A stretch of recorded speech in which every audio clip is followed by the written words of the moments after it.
जिस समय रावण मरणासन अवस्था में थे उस समय भगवान श्री राम ने लक्ष्मण से कहा कि संसार से नीति, राजनीति और शक्ति का महान पंडित विदा ले रहा है। तुम उसके पास जाओ और उससे जीवन की कुछ ऐसी शिक्षा ले लो जो और कोई नहीं दे सकता। श्री राम की बात मानकर लक्ष्मण मरणासन अवस्था में पड़े रावण के सर के नज़दीक जाकर खड़े हो गए। रावण ने कुछ नहीं कहा।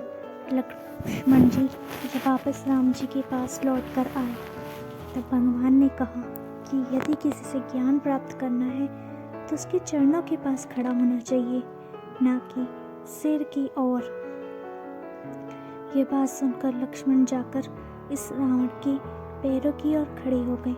उस समय महापंडित रावण ने लक्ष्मण को 3 बातें बताई जो जीवन में सफलता की कुंजी है।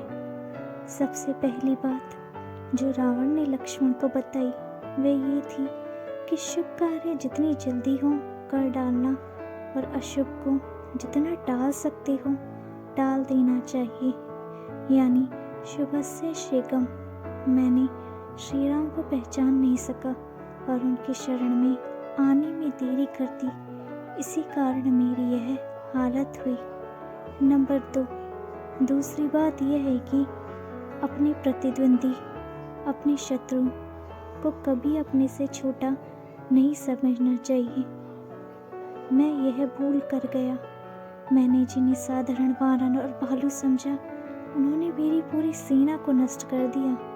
मैंने जब ब्रह्मा जी से अमरता का वरदान मांगा था तब मनुष्य और वानर के अतिरिक्त कोई मेरा वध ना कर सके ऐसा कहा था, क्योंकि मैं मनुष्य और वानर को तुच्छ समझता था।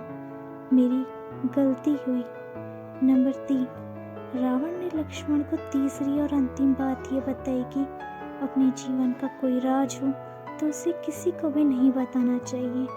यहाँ भी मैं चूक गया, क्योंकि विभीषण मेरी मृत्यु का राज जानता था और यही मेरे जीवन की सबसे बड़ी गलती थी।